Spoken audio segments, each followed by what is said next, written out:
สกัดตั้งเดิมพันกันเลยนะครับที่ผมเห็นในใจนะครับชีวิตรอดเอาชีวิตรอด EP ที่1แล้วนะครับ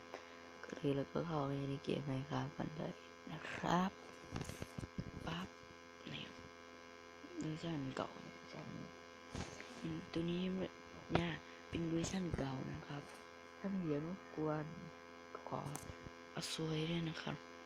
เอาไว้ไม่ใช่ซวยครับมืดเลยหน้าจอหน้าจอหน้าจอมารับนะครับผมก็ได้ไปสร้างเสริมมาแล้วมันก็ไม่รู้เป็นไรนะมันเด้งผมเข้า20กว่ารอบแล้วเด้งผมก็ต้องออกมาค่อยอัดคลิปแล้วค่อยออกจริงก็ค่อยเข้าเสิร์ฟค่อยได้นะผมก็ได้เข้ามาแล้วโหลดตอนเลยมันก็เริ่มอัดคลิปเลยมันก็เด้งมาอย่างอะไรนะขออภัยอย่างการทำงานส่วนบุคคลอะไรอย่างเงี้ยนี่แหละครับนี่แหละมาดูเดี๋ยวชีวิตเราจะไปหาเวอร์ชันใหม่แต่เวอร์ชันนี้มันเวอร์ชันนี้มันไม่แหลกเวอร์ชันอื่นมันแหลกนะครับก่อนอื่นเราก็โดดมีทำเลยจังหวะสิโดดชุบบะเกือบได้แล้วแลกอะชิปหายโดนแมปหลุดแมปตอนนี้อันตรายนะไม่ใช่คนอันตรายผมตาลายเองอะรถดูรีบช้ามากเต่ากัดมือ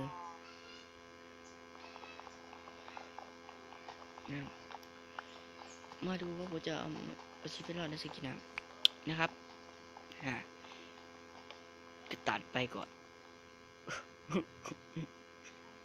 ปล่อยให้ตัดตรงไปเลยเดี๋ยวต้นมันหายไปไม่หายนะหรือหายวะไม่รู้จังไงนะเดี๋ยวทีหลังผมก็จะตอนนี้กลัวลายแต่แกะกลัวลายมากนะกลัวเยอะมากไม่ใช่ลายควายลาวแล้วกูมานี่แหลกดินทรายเยอะโคตรเย็ดแค่เลยแหลกเฮ้ยทางลืมเหมือนคือว่าใหญ่พอสมควรนะ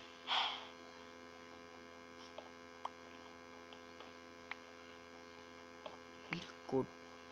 เอาไปสัก30บล็อกนะครับ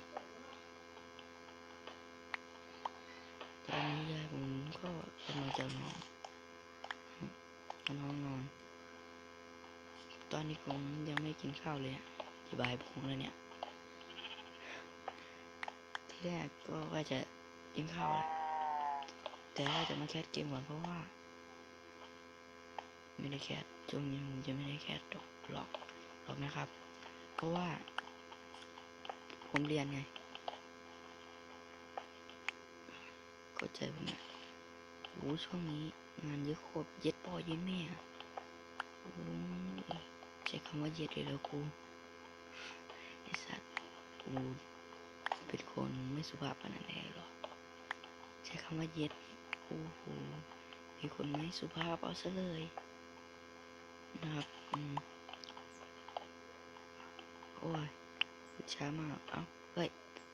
ได้30แล้วมันจะคุยให้รู้แลกไอ้ชิบะเป็นไงล่ะโชว์เล่นเฉยๆไม่ได้จริงจังลุดเกือบหลุดแล้วนะเมื่อกี้ขวาน ดาบพี่แอะพี่แอะพี่แอะพี่แอะนะครับพี่แอะ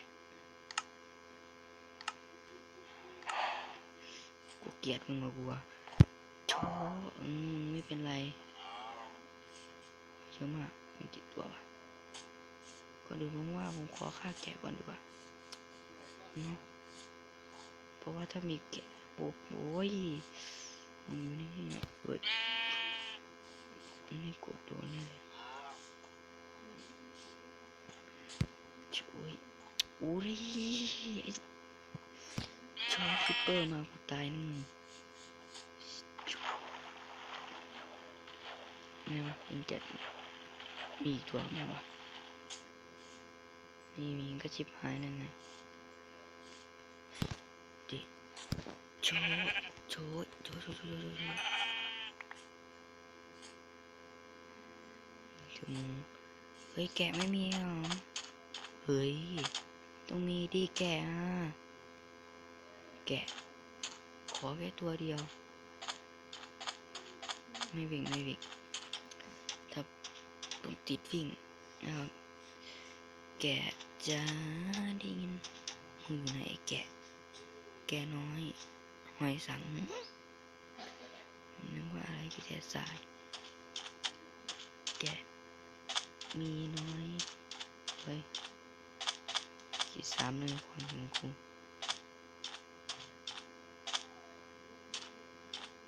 ค่อยวิ่งนะจะไม่วิ่งเร็วผมบอกผมสร้างบ้านก่อนเนาะดูไปสร้างบ้านก่อนสร้างบ้าน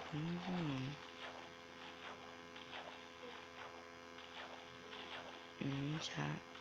อุ้ยไปเร็วมากเร็วมากน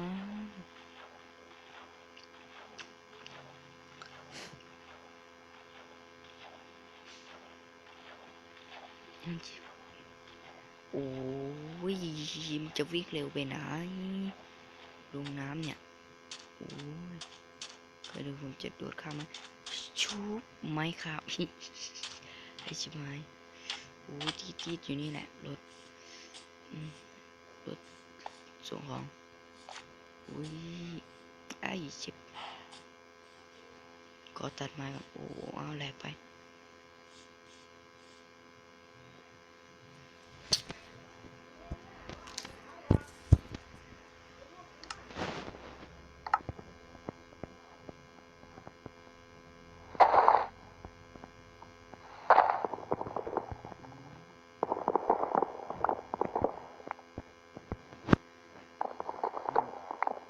ตัดไม้ไปเพราะว่าคุณจะสร้างบ้านก่อนเพราะว่าถ้าเราจะตัดไม้ไปด้วยนะคะเก็บไว้ด้วยนะ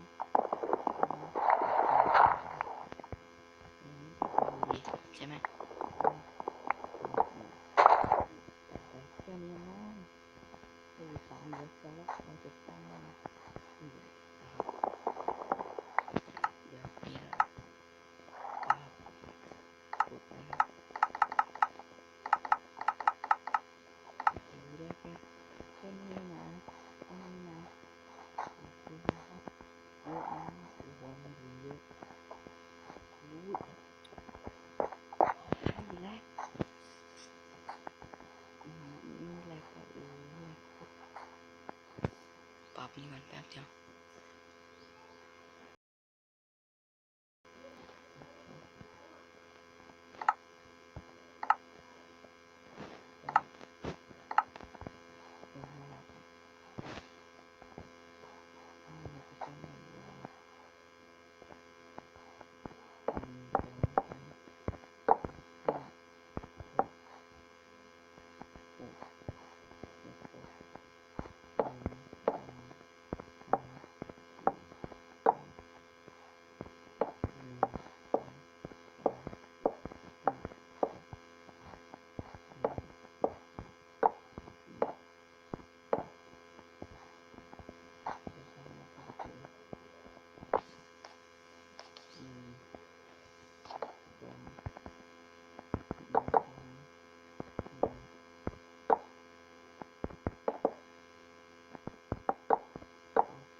พนันได้เลยผมพนันได้เลยตายแน่นอน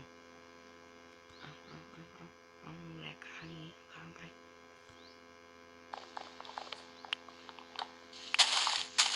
โอ้ยค้างมากหัวร้อนกับมึงแล้วนะอุ้ยแมงอะไรขึ้นหัววะไต่หูแทงหู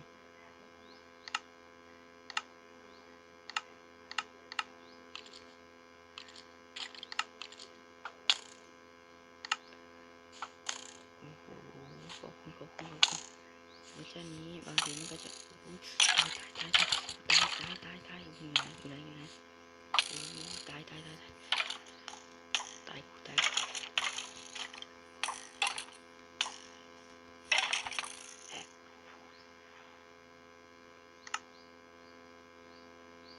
นี่นะมันแหลกมากก้อนนี้มันดาเมจแรงสุดแล้วที่คิปเปอร์มาจนได้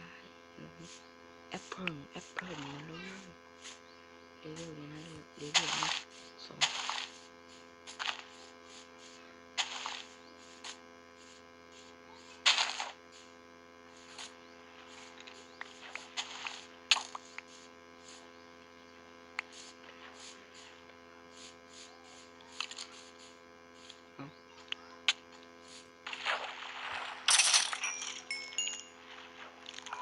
เลยเกาะเว้ยครับ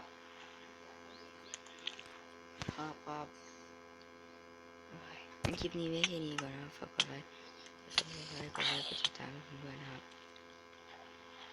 ไปแล้วเดี๋ยวผมปั๊บแล้วก็นี่